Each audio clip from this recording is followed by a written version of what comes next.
hanya dekat Bapakku, rasa tenang hatiku, Kau sertai jalanku sepanjang hidupku.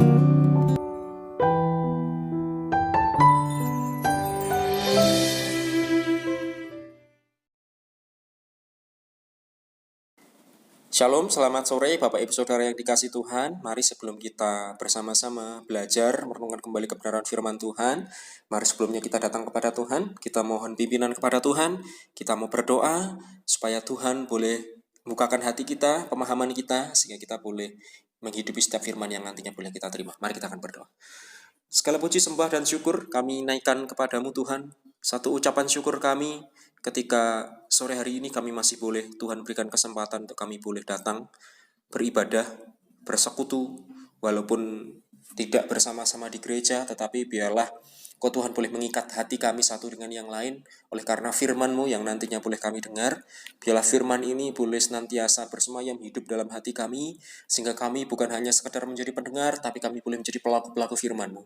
Kami serahkan setiap umat-Mu pribadi lepas pribadi yang sore hari ini boleh bersama-sama belajar mendengarkan kebenaran firman-Mu. Biarlah firman yang boleh kami terima, dia boleh menguatkan setiap hati kami, menguatkan setiap panggilan kami, mengubarkan iman percaya kami, sehingga semakin lama kami mengenal Tuhan, iman kami boleh semakin berkobar-kobar. Hati kami limpah dengan ucapan syukur yang daripada-Mu. Kami serahkan sore hari ini Tuhan, kami siap menyambut berkat-Mu, kami siap mendengar firman-Mu, hanya dalam nama-Mu yang kudus, haleluya, amin.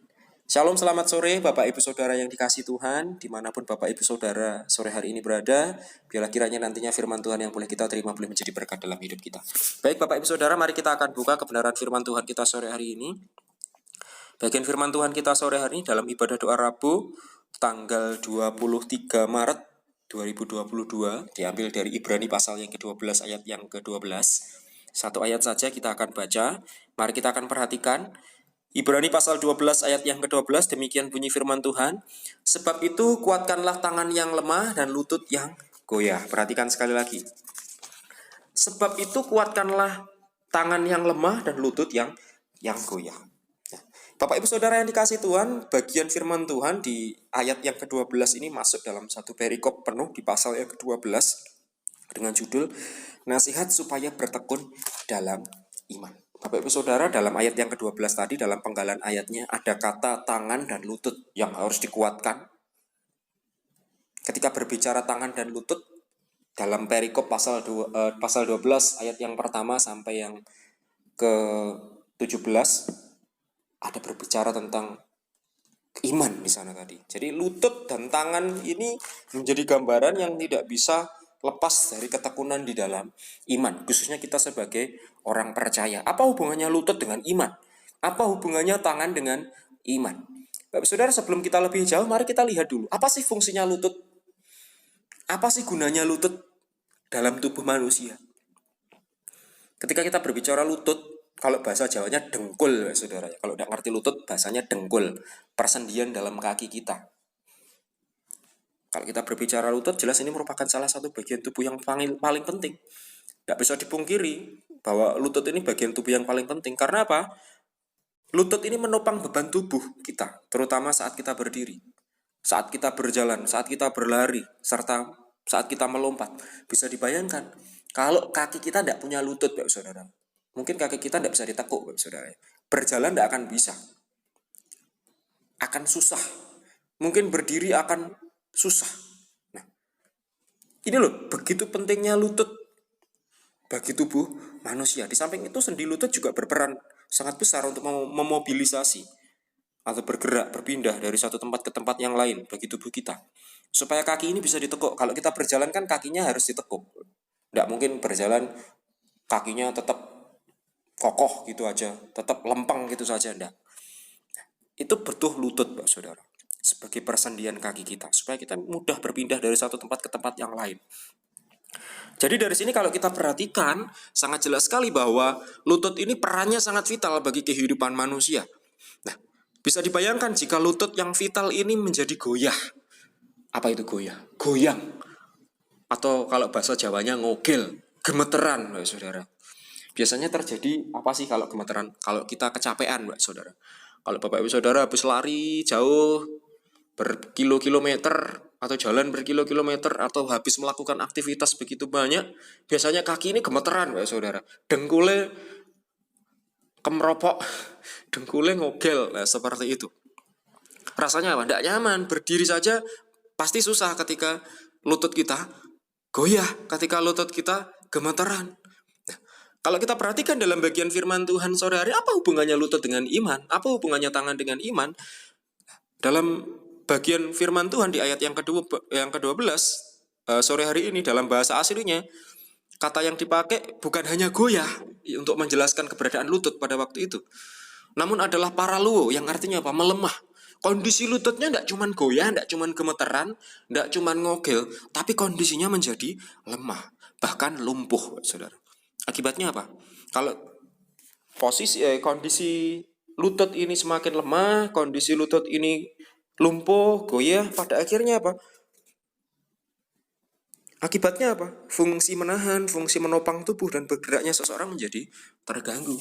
Kenapa banyak orang kalau sudah tua, tidak sedikit yang jalannya sudah mulai susah. Karena apa? Lututnya sudah mulai tidak kuat, sudah mulai goyah. Ada yang bahkan sampai lumpuh seperti itu. Karena apa? Fungsi untuk menahan tubuh itu sudah tidak kuat. Ketika kita berbicara tangan dan lutut di ayat yang ke-12, tangan dan lutut ini adalah indikator yang cukup bagus tentang apa yang terjadi pada hati seseorang, Bapak Saudara. Ketika hati kita penuh dengan keyakinan, ketika hati kita penuh dengan keberanian, maka tangan kita akan siap aktif melakukan fungsinya, Saudara. Bener dan? Kalau kita pede, kalau kita punya keyakinan, wah aku akan mampu melakukan itu, tangan kita pasti siap. Lutut kita ya pasti berdiri kokoh, maju tanpa keraguan-raguan. Karena apa? Ada keyakinan dalam hati, ada keyakinan dalam diri, ada keberanian. Maka pastinya apa? Tangan kita akan aktif melakukan fungsinya. Lutut menjadi kuat. Pada akhirnya membawa kita pergi bergerak kemana Tuhan membawa kita. Tetapi garis bawahi di sini. Ketika hati kita mulai tertekan, ketika ada rasa putus asa dalam hati kita, apa yang terjadi, Bapak Saudara? Ketika ketakutan datang dalam diri kita, kekhawatiran datang dalam diri kita, biasanya apa yang terjadi? Tangan biasanya terkulai di sisi tubuh kita, jadi lemes. Benar? Lutut pun gemetar, tidak bekerja dengan benar, bahkan bisa menjadi tidak bisa bergerak. Lumpuh karena apa? Ketakutan, keraguan-raguan. Nah, saya yakin dan percaya Bapak Ibu Saudara pernah mengalami hal yang seperti ini. Ketika kita mungkin diperhadapkan dalam situasi yang sulit, yang mungkin cukup membuat kita shock, kaget, akhirnya apa? Lemes. Kok seperti ini ya? Kok seperti itu ya? Ya. Mungkin orang di luar kita mungkin tidak bisa melihat dengan jelas, tetapi kita yang bisa merasakan. Bapak Ibu Saudara, ketika ibu saya dipanggil Tuhan tahun yang lalu, saya yang menjaga di malam terakhir sebelum beliau dipanggil Tuhan. Dari sore bapak saya suruh istirahat karena sudah berhari-hari kelihatan lelah, capek, kurang istirahat. Akhirnya, wes pak istirahat saja, saya yang jaga. Saya berusaha untuk tegar, saya berusaha untuk kuat, menguatkan diri saya, menguatkan jangan sampai bapak saya nanti malah juga shock seperti itu. Dia saya jaga sampai malam, masuk dini hari, ketika ibu saya menghembuskan nafas terakhir. Di situ mungkin orang lihat, wah masnya kuat. Sampai perawat waktu itu bilang, saya tidak nangis, saya tidak apa. Perawatnya bilang, masnya kuat, bapaknya kuat. Tapi di satu sisi Bapak Ibu Saudara, sesungguhnya peristiwa itu membuat saya shock. Hati saya ini rasanya hancur.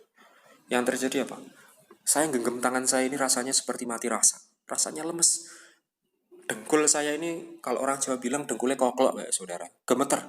Saya berdiri saja goyang-goyang, Bapak Saudara. Nah, situasi yang seperti ini saya yakin dan percaya juga pernah dialami oleh banyak orang. Mungkin bukan dalam situasi kehilangan sama yang seperti saya alami, tetapi dalam berbagai-bagai hal, seringkali itu juga terjadi dalam kehidupan kita yang pada akhirnya juga mempengaruhi. Makanya benar kalau dikatakan bahwa tangan dan lutut ini merupakan adalah indikator yang cukup bagus tentang apa yang terjadi dalam hati seseorang.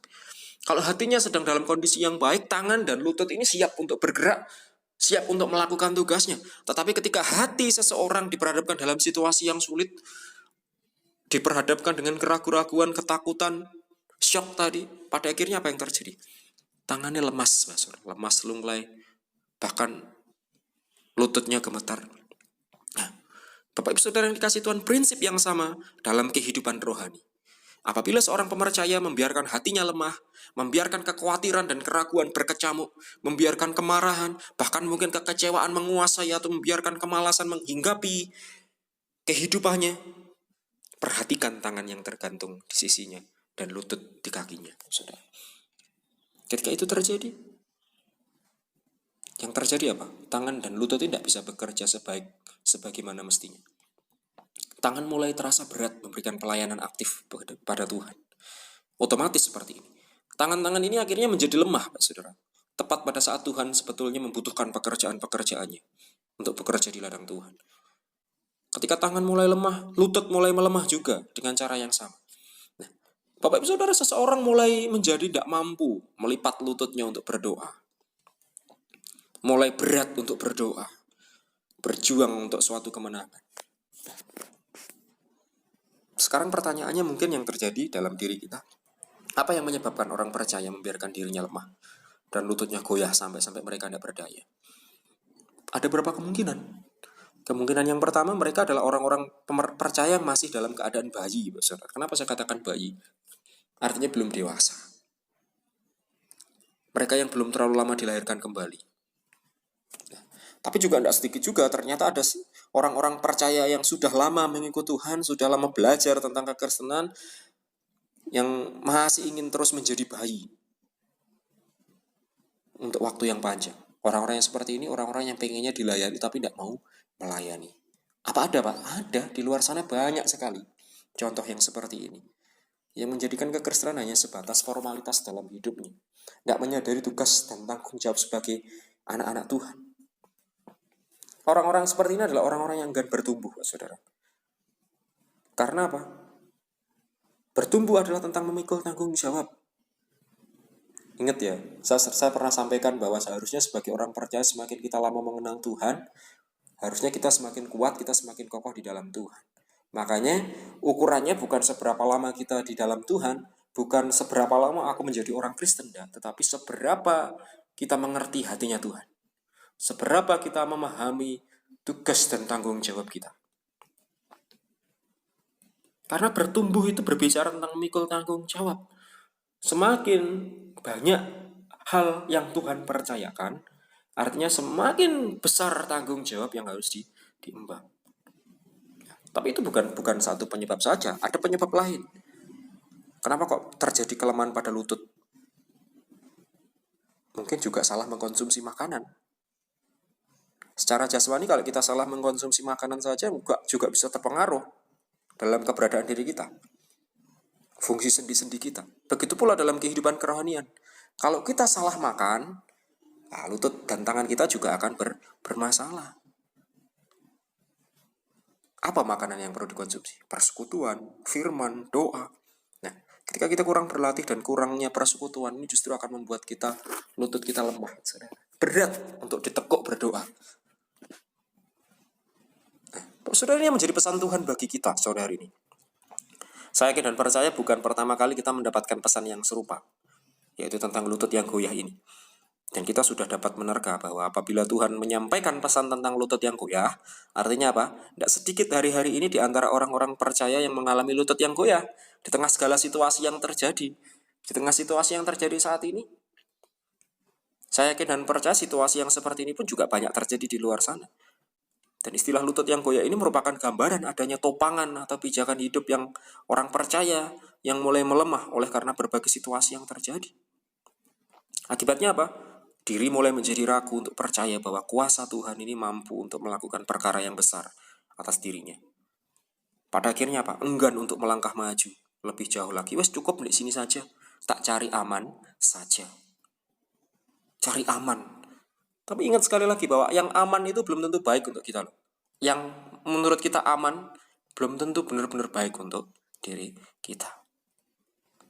Orang yang seperti ini akan enggan untuk maju lagi lebih jauh, merasa nyaman dengan apapun keadaan saat ini. Justru itu tidak membentuk kita menjadi pribadi yang lebih baik, saudara.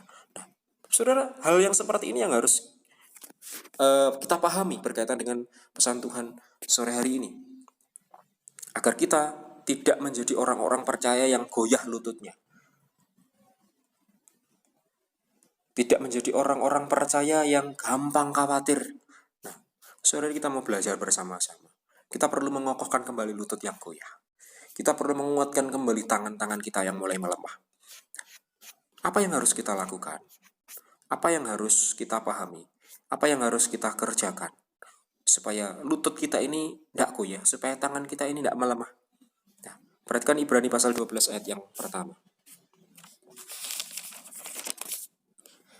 Karena kita mempunyai banyak saksi bagaikan awan yang mengelilingi kita, marilah kita menanggalkan semua beban dan dosa yang begitu merintangi kita dan berlomba dengan tekun dalam perlombaan yang diwajibkan bagi kita.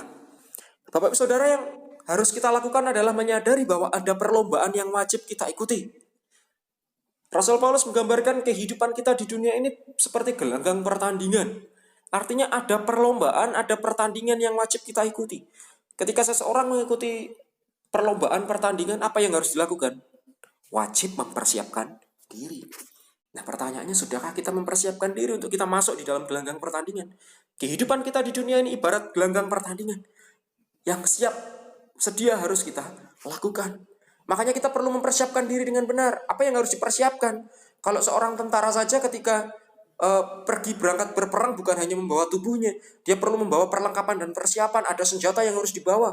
Begitu pula dalam kehidupan kita sebagai orang percaya. Kita selalu diingatkan bahwa hari-hari ini adalah jahat. Kita harus siap sedia, baik tidak baik waktunya. Iblis ini sedang mengawasi kita seperti singa yang mengaum-ngaum, yang siap menerkam mangsanya. Ketika ada sedikit saja celah dalam hati kita, dia akan mencoba untuk masuk. Makanya kita perlu mempersiapkan diri, membentengi diri kita. Dengan apa caranya?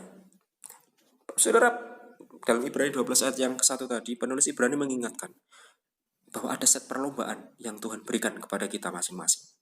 Pribadi lepas pribadi punya pertandingan yang berbeda, punya gelanggang yang berbeda. Ini berbicara porsi yang Tuhan berikan dalam kehidupan kita.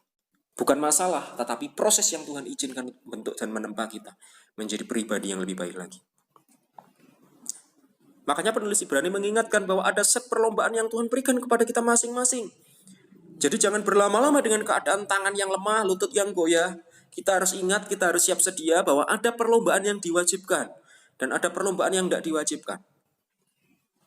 Apa sih perlombaan yang wajib? Perlombaan yang wajib dilakukan berkaitan dengan melakukan perjalanan pengiringan ke tujuan Tuhan yang sudah dirancangkan. Ada iman, kesetiaan yang dibangun, kesungguhan hidup di dalam Kristus yang berlangsung seumur hidup kita. Proses belajar ini loh. Kita sering belajar tentang sekolah kehidupan yang berlangsung seumur hidup kita. Tidak cukup, oh aku sudah ikut Tuhan 10 tahun, oh aku sudah ikut Tuhan 20 tahun, berarti aku sudah dalam tahap senior. Nah, di dalam Tuhan tidak ada senior dan junior. Di dalam Tuhan semuanya sama. Di dalam Tuhan kuncinya cuma satu, kamu taat dan setia atau tidak. Hidupmu hidup dalam percaya atau tidak. Itu yang Tuhan lihat. Itu yang Tuhan lihat dalam hati kita. Tuhan melihat kesungguhan dalam hidup kita. Itu perlombaan-perlombaan yang wajib kita kerjakan. Berbicara tentang pengiringan kita kepada Tuhan. Iman kesetiaan kita yang dibangun, kesungguhan hidup kita di dalam Kristus. Kemudian perlombaan yang tidak wajib diikuti seperti apa? Ya, segala sesuatu yang berkaitan dengan kehidupan yang tidak selaras dengan kehendak Tuhan. Saudara, Daud pernah melakukan perlombaan yang tidak diwajibkan. Daud pernah melakukan perlombaan yang tidak diwajibkan. Ketika seharusnya raja-raja maju berperang pada satu musim semi, apa yang dilakukan Daud? Daud memilih untuk tinggal diam di istana. Ia memilih untuk berjalan-jalan di soto istananya sambil memperhatikan keadaan yang terjadi di sekeliling. Sampai akhirnya matanya tertuju pada seseorang wanita yang sedang mandi. Kita tahu bersama siapa dia, Batsheba. Awal mula kejatuhan Daud ke dalam dosa. Mulai muncul rancangan-rancangan jahat di hati seorang Daud. Bapak Ibu Saudara, satu hal yang menarik. Ketika penulis Ibrani mengatakan bahwa karena perlombaan ini adalah perlombaan jangka panjang yang harus dilakukan dengan tekun. Salah satu syaratnya adalah apa? Ketika berbicara perlombaan yang dilakukan dengan tekun. Peserta harus siap menanggalkan segala beban dan dosa yang begitu merintanginya. Ketika kita mengikuti pertandingan perlombaan, kita tidak bisa bawa beban. Kita harus menanggalkan itu semua. Kita bisa bayangkan, Pak Saudara, mungkinkah seorang melakukan perlombaan sambil menggunakan ransel berisi barang atau peralatan yang berat di pundaknya, berharap dapat menjalaninya dengan baik dan menang? Kalau Bapak Ibu Saudara ikut perlombaan lari, tetapi Bapak Ibu Saudara bawa ransel yang beratnya 15 kilo, kira-kira apakah yakin menang? Tidak. Artinya apa yang harus dilakukan? Ditanggalkan dulu, diselehni dulu. Kita perlu menanggalkan beban. Begitu pula dalam perjalanan pertandingan kerohanian kita. Kita tidak bisa berlari dengan membawa beban. Kita perlu menanggalkan beban kita. Kita perlu menaruh beban kita. Ketika kita berbicara beban, apa yang dimaksud dengan beban? Dalam terjemahan Alkitab versi The Message, kata beban ini ditulis dalam bahasa Inggris di sana, unrenewed mind. Apa itu artinya? Pikiran yang belum diperbaharui. Beban itu gambaran pikiran yang belum diperbaharui. Pikiran yang belum diperbaharui ini akan menjadikan seseorang pemercaya memiliki cara berpikir dunia, Bapak Saudara. Karena apa? Merasa, mengutamakan dulu apa yang baik buat diriku. Ini gambaran pikiran yang belum diperbaharui. Menjadikan seorang percaya memiliki cara berpikir dunia, namun selalu merasa benar sendiri. Kita bisa temui di luar sana banyak yang seperti ini. Jangankan di luar sana, dalam kehidupan kita, Bapak Ibu Saudara dan saya mungkin masih sering terjadi hal yang seperti ini, merasa benar sendiri. Ini menjadi teguran dalam kehidupan kita, Bapak Ibu Saudara. Artinya ketika mungkin pemikiran paling benar sendiri itu masih ada dalam benak dan pikiran kita, berarti cara pikir kita sesungguhnya masih menggunakan cara pikir dunia. Artinya belum 100% itu hilang dari kehidupan kita, dan itu yang perlu kita bersihkan. Karena apa? Pikiran seperti ini yang pada akhirnya menghambat perjalanan dan pertumbuhan kerohanian seseorang ke tujuan Tuhan. Artinya apa? Belum memahami tujuan kenapa kita beribadah kepada Tuhan. Kenapa kita melayani Tuhan? Kenapa kita mengikuti Tuhan? Ingat tema gereja kita sepanjang tahun ini, bersehati dan bersinergi untuk melayani. Ketika kita berbicara melayani, korelasinya, hubungannya itu banyak sekali. Kenapa kita harus melayani? Apa tujuannya kita melayani? Ketika kita berbicara tujuan, tujuannya tentunya dua arah. Bukan hanya tujuan kita saja, tetapi ada tujuannya Tuhan. Mungkin tujuan kita tahu bahwa ketika kita melayani adalah untuk menyenangkan hatinya Tuhan. Tapi sudahkah itu benar-benar kita hidupi? Nah, makanya kita perlu menanggalkan beban kita. Beban tadi digambarkan sebagai pikiran yang belum diperbaharui. Kalau orang Jawa bilang pikiran yang masih gerusa-gerusu. Saya pernah sampaikan bahwa seseorang punya pikiran idealis itu penting. Ya. Setiap orang harus idealis, punya idealisme. Idealisme itu penting, tetapi kita tidak bisa menghidupi idealis kita ini mencakup seluruh hidup kita. Karena yang pada akhirnya ketika kita menghidupi itu, dalam keseluruhan hidup kita yang adalah ego pribadi kita yang menguasai diri kita. Kita perlu terbuka. Kita perlu open-minded. Kita perlu renew my mind. Artinya menyirami pikiran kita. Memperbaharui pikiran kita. Tidak semua apa yang kita anggap baik itu baik dalam kehidupan kita. Bapak Saudara, Tuhan bisa gunakan berbagai cara untuk mengingatkan kita. Saudara, pikiran yang belum dibaharui membutuhkan pembaharuan. Dan itu dapat terjadi ketika seorang percaya bertumbuh secara aktif di dalam pengenalan akan Tuhan. Aktif memasukkan kebenaran atau pikiran Kristus ke dalam dirinya. Ingat bahwa ketika kita sudah menyerahkan diri kita kepada Tuhan, hidupku bukan milikku lagi, tapi Kristus yang hidup di dalam kita. Dia yang mengendalikan kehidupan kita. Seharusnya ya, tidak ada lagi istilah beban dalam hidup kita. Ini yang harus kita tanggalkan. Ada pujian dari sekolah minggu yang katakan bahwa Yesus angkat bebanku dan buang ke laut, buang ke laut.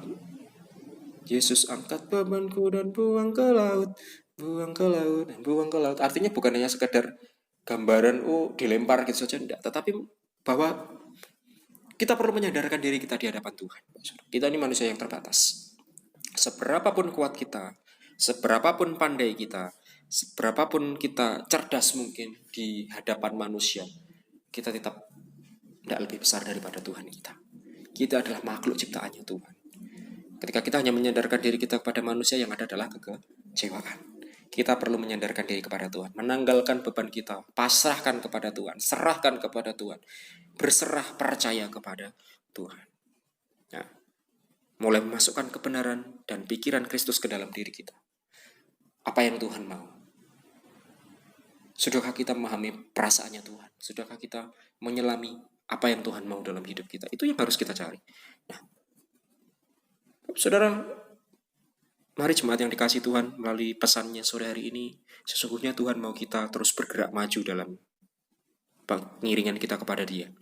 Apapun situasi dan kondisi yang terjadi, jangan pernah membiarkan pikiran kita disusupi oleh berbagai prasangka dan kecemasan, sehingga menjadikan kaki kita enggan untuk bergerak lebih lanjut di dalam Kristus. Sama seperti apa yang dikatakan penulis Ibrani, bahwa kehidupan kita di dunia ini adalah seperti perlombaan. Kita perlu siap sedia. Kita perlu berlari dengan kuat. Kita perlu melangkah dengan kuat. Artinya apa? Dibutuhkan lutut yang tidak goyah. Dibutuhkan tangan yang kuat untuk masuk dalam gelanggang pertandingan itu.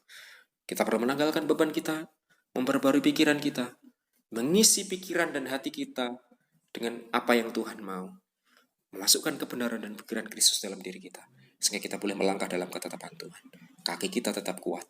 Kaki kita tidak goyah, lutut kita tidak goyah, tangan kita kuat di dalam Tuhan. Kita mampu menjalani hari lepas hari dalam Tuhan. Mulai kehidupan doa, kehidupan firman, ini yang boleh menguatkan setiap sendi dalam hidup kita. Amin. Mari kita akan berdoa. Bapa dalam surga, kami mengucap syukur untuk firman-Mu sore hari ini. Biarlah firman yang boleh kami terima, ini boleh menguatkan hidup kami, bukan hanya sekedar hati kami, tapi menguatkan lutut kami yang sudah mulai goyah mungkin dengan persoalan tantangan yang terjadi dalam hidup kami. Menguatkan setiap langkah demi langkah setiap kami. Di tengah segala situasi yang mungkin saat ini sedang kami hadapi, hamba-Mu tidak mengetahui apa yang dirasakan oleh masing-masing jemaat-Mu, tapi kami percaya bahwa Tuhan yang boleh mengetahui setiap kedalaman hati, Kau yang boleh mendengar, Kau Tuhan yang boleh menjawab, Kau Tuhan yang boleh menguatkan setiap sendi dalam hidup kami, sehingga kami boleh terus melangkah dalam ketetapan-Mu. Kekuatan kemurahan yang daripada Tuhan boleh senantiasa ada dalam hidup kami. Kami serahkan jemaat-Mu pribadi lepas pribadi dalam kasih dan penyertaan Tuhan. Kau Tuhan yang boleh memberkati, Kau Tuhan yang boleh memimpin kami dalam segala apa yang saat ini sedang kami doakan dan pergumulkan, baik dalam pekerjaan, dalam keluarga kami, dalam pelayanan kami, sekolah kami. Kami bawa sepenuhnya ke dalam tangan kuasa-Mu. Kami tutup bungkus doa-doa kami yang kurang sempurna ini hanya di dalam nama-Mu yang kudus. Haleluya. Amin. Amin. Selamat sore, Tuhan Yesus memberkati kita sekalian.